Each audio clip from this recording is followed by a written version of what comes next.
you. Yeah. You took a man away from him. Yeah. That's not the That's same. no, because frankly... In fact, you caused more damage than he did. Because eye for an eye would mean that, like, you know, you have to take a match away from Regal. You don't have to kill Austin Aries. Yeah. Like, he had nothing to do with anything. He was just a guy making a living, showing up in the new digs of WWE, being like, yeah, I'm Austin Aries, what up?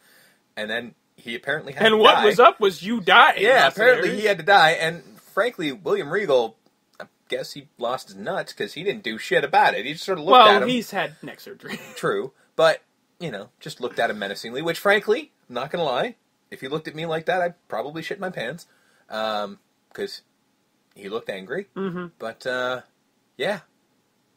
Guess Austin Aries doesn't work for the company no more, because he dead. Yeah. Well, no.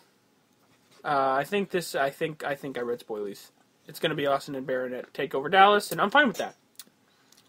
Wait, you mean wrestling's fake? I know. Yeah. No, but I think that's good. That's a fine. good. Yeah, that's a good start. It's a good start for Austin. It's good. It's great for Baron Corbin. Oh yeah, Baron Corbin's like dancing around, going, "I'm fighting Austin Aries." Like, how lucky is this guy getting in the ring with this Samoa Joe, getting in the ring with Samoa Joe, and and Sami Zayn, getting in the ring with Austin Aries. I mean, they're feeding him all these fucking top tier talents. What horseshoe does this motherfucker have up his ass? Because he is not talented enough to be in the ring with these guys. Although you can make an argument that Mm. He could take that talent and then become actually talented Yes. by fighting these guys. Agreed. Because he has gotten better. He has. He absolutely... I mean, again, you're sitting under the learning tree of these guys. You have to get a little bit better, but... Because if you don't, there's the door. Yeah, exactly. But, like, I'm just sort of like, wow, somebody likes you. Mm-hmm. My guess is, well, I was going to say Vince, but I'm like, wait, no, he's never seen NXT. I guess Trips likes him. Yeah. It's the only thing I could understand. Either that or William Regal. I mean, football player, right? Big guy, football player. Yeah, I mean... They tend to be favored. That's true. Samson beat Steve Cutler. I don't care. Nope. I don't care about Elias Samson. No. I get it. You're a drifter. Ooh. Yeah, except again, as we pointed out, the commentators have no idea how to sell this guy. They're still going like, I don't know who he is. Like, well, that's how you sell a guy. We don't know him. Like, doomed to fail, Mr. Sampson. You're doomed to fail. You were fucked. Like, why don't you go up to Trips and be like, hey, this gimmick's stupid. Let's do something else. Yeah. Hype Bros. I'm out. Cutting a promo. I don't care. And then they're like, whatever. And I'll be honest with you, I didn't pay attention to what the promo was about. I don't listen to them. But then they left, and then, like, the vaudevillains creepily, like, emerged from the background with, like, the most creepiest smiles on their faces. As I'm sure you're not surprised in the slightest, I fucking love that. Like, it was super, like, they were like, what's going on here? It was disturbing. Because you know what? I know what they were doing, and I love it. Yeah. It's exactly what they should have been doing since they came with the name of vaudevillains. They are the guys that tied a lady to the train tracks. They are that creepy fucking slink thing. Like, basically... What needed to happen is Simon Gotch needed to be twirling his mustache the entire time. That's what should have happened there. Because that's what they were going for. There will be mustache twirling. Oh, yes, there will. And that was the thing. That's what they were going for, and they pulled it off spectacularly. I fucking love it. Mm-hmm. It's brilliant. And the main event. Yes. Awesome. Of course. Finn Balor. Neville. I mean... Come on. Duh. Why this happened? Not Prince Devitt versus fucking Pac, man. Yeah. Like, Jesus. Like, it was weird because, like, I had no idea this was coming because I don't read spoilers or any of that bullshit. And well, they mentioned at the end of last week. I didn't see. I guess I didn't see the button at the end. Okay, fair enough. But yeah, like, I turn on NXT and all I see is Finn Balor, Neville. I'm like, when's this happening? Oh, now? All right. They gave it time. They really did. It was like 20 minutes. They gave it like 20 minutes, man. That was fucking nuts. And yeah, it might be one of those things to be like, hey, by the way, Neville's still awesome. In case you hadn't, in case you've forgotten. They let us know that on Raw as well. They did. That's the thing. I was watching that and I'm watching this match. I'm like, fuck, Neville's really good. Why don't they fucking use him? Because he's one of those guys that, like, Neville might be the most underrated talent in WWE. You might be right. And I think there's a reason for it. His size. Yeah. As in a world where Daniel Bryan's a thing, I don't think the size thing should be a problem anymore. Oh, no. No. I think that's why he's getting the push. I think there's going to be a big shift in the near future of little guys. Oh, Neville will also be in the aforementioned because they are using in-house talent as well for the global Cruiserweight series. And It's under 205, and I don't know. He's a pretty meaty dude, so I don't know if he is under 205, but if he is... Oh, fuck. Didn't we look this up once? I feel like we did look this up once, but I now have to know. He's probably... I think he's he like might be a I think he's 201 or something like that. He might be a buck 95 if he is that, he's fucking, he's very, very close to it. But if he's under 205, fuck, man, put him in that tournament. Yeah, agreed. Like, do it. Because the only shine I've ever seen Neville get in the top... Because he was, obviously... Mm-hmm. I think he still is the longest reigning NXT champion of all time. Yeah. I don't know if Finn's caught him yet. No, he hasn't yet. As far as I know. I could be completely wrong. But the only shine he's ever gotten was that one time when he almost became King of the Ring. Yep. Like that was about it, yeah. That's the only shine Neville's really had. I guess necessarily technically true. He had a big, like his tag team match at SummerSlam with Stephen Amell, right? His entrance into the main roster. Like, he was definitely bigged up for that. But he fought John Cena, right? Yeah, and then it kind of went nowhere.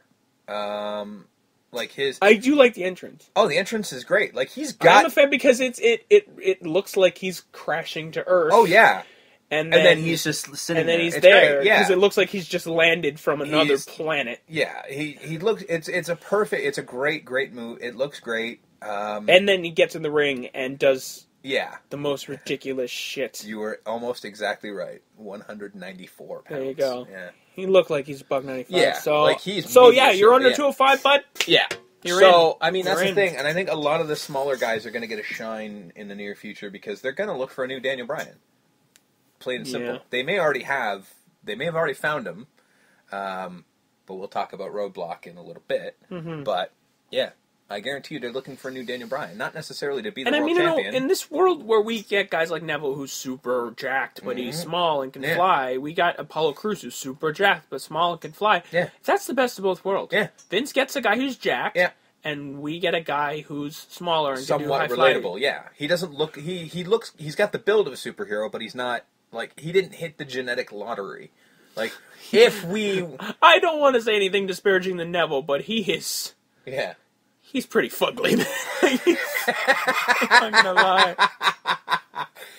Trust me. He looks like an elf. He really looks like a fucking Lord of the Rings elf. His ears, his nose, his chin. Yeah, he's definitely, he's definitely elven. He's a hobbit, but yeah, I thought that the first time I saw him.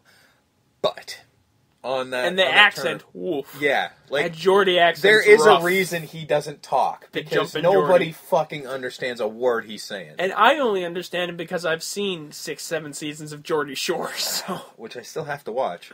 But yeah, yes. So please, WWE, use Neville more. Mm-hmm. He's awesome. They will. I wouldn't put him against Finn Balor when Finn Balor shows up in the main roster.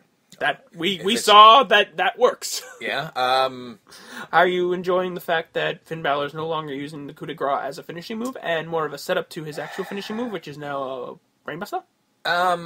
Yes. The Bloody Sunday? Yes. I do like that better because I think it's a more of a legitimate finishing move, if that makes any sense. But that was my complaint before. Because it just sort of seemed like the coup de grace, as good as it was and as cool as it looked, it didn't have as much impact. So I do kind of like it a little more. Which definitely seems like, thank God, he's finally going to get the call he's supposed to have had months ago and Monday after Mania show up on Raw. Mm-hmm. So, I guess win-win. Yeah. But yeah, seek it out. Seek this match out. Finn Balor, Neville. Oh, it was spectacular. Not hard to come by, I'm sure. So definitely check it out. SmackDown.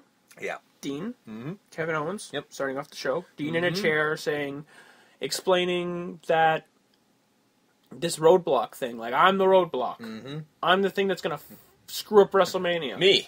I don't care about Roman Reigns. I don't care about Triple H. I don't care about... I know that it was a really good promo because he was like, I get that the posters have been made. Yeah. And I get that the marketing's out there. I don't give a crap about any of that. I'm going to be champion. Yeah. I'm beating Triple H at Roadblock, and I'm going to WrestleMania as champion. And I don't care who I face there, but I'm going to face somebody. Mm-hmm. And between that promo and what happened on Raw, they actually made it somewhat believable. Yep. I gotta say, and this might be them just fucking with us because, they're trying to get the marks to sort of get on their side, but not only is it believable, it seems like the best option for them. That's pretty sad that they'd have to change the main event for WrestleMania again. But for a third year in a row. But if you think about it, it's the best move for them. Like, I don't know, man. It's pretty crazy. Yeah. It's pretty crazy. I mean, we'll talk about Raw, but it's pretty crazy that Roman Reigns is not on TV right now. It's because they hate him.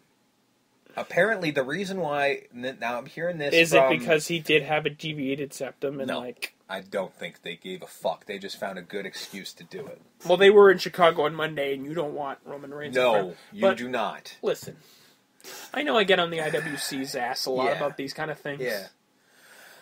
But in a world where you can't put a guy on TV because you're afraid of how they're going to react, I agree. Don't make him champion. I agree. I have no problem with Roman Reigns being champion. Yeah. I have no problem with Roman Reigns versus Triple H being the main event of WrestleMania. No. I don't have no problem with the end going, Roman Reigns has won the world title. Fucking confetti and whatever. That's great. But if that confetti is going to be met with booze and garbage... Which it is. Which I think is the problem. But here's the thing. Okay, now I got this from Steve Austin's podcast. Of all people, the motherfucker was talking to Vince Russo. I'm leaving my opinions on Vince Russo aside because, don't want to open that can of worms because we'll be here all day. But they were saying the reason, all I keep hearing constantly is that Roman Reigns is booed on Raw, but house shows and everywhere else, he's cheered out of the goddamn building. Is he? Yep. So, Vince is hearing about that. So what, WWE's just chalking it up like, oh, the Smark Towns. The Smarks, yeah, they just keep going to Smark Towns, so that's all they're hearing, yeah. Chicago, New York, LA. Yeah, and like all the big wrestling towns, right? Like we'll all boo him. Yeah. But like Poughkeepsie and Battle Creek, Bumblefuck Nowhere is gonna cheer Des the shit out of Moines are gonna be like Roman Reigns. Exactly. But the quote unquote Smark Towns, and he's selling the shirts, and he's Well, that's the thing. The merchandise is moving, and frankly, merchandise means the bucks. The fact that AJ hasn't been put into a title picture right now is fucking shocking compared to the amount of money he's been making for them lately. Because his T-shirts keep selling out; they can't keep in stock. I said this on the show before, and I'll say it again. Mm-hmm. There was a point in time when the leader, I think even surpassed John Cena at one point for T-shirt merch sales, was Zack Ryder. Yep. So don't give me this, because I know this is the argument. Ooh, it's T-shirt sales. Zack Ryder was. Do you want to see Zack Ryder as your world champion? No, but I didn't say world champion. It's the only title that matters. Unfortunate. Agreed, but nobody cares. No one. It's world title or bust for AJ, as far as a lot of people are concerned. Yeah, but those people can go fuck themselves, because I'm thinking IC title. Because me too. If you keep giving it to people like fucking Kevin Owens and AJ Styles, like, come on. Kevin Owens and AJ Styles having a battle for that belt. Mm-hmm. Seriously. Like, tell me you don't want that now. But judging from what happened on Raw, that's not the way it's going to go. I'm perfectly fine with. I'll discuss where I think it's going to go. Yeah. But, I mean, that would be the thing. Like, you could very easily, especially with the smart crowd, make the IC belt matter. Yeah. And the fact that the IWC and the Smarks haven't gotten behind this title is fucking shocking to me. Yeah.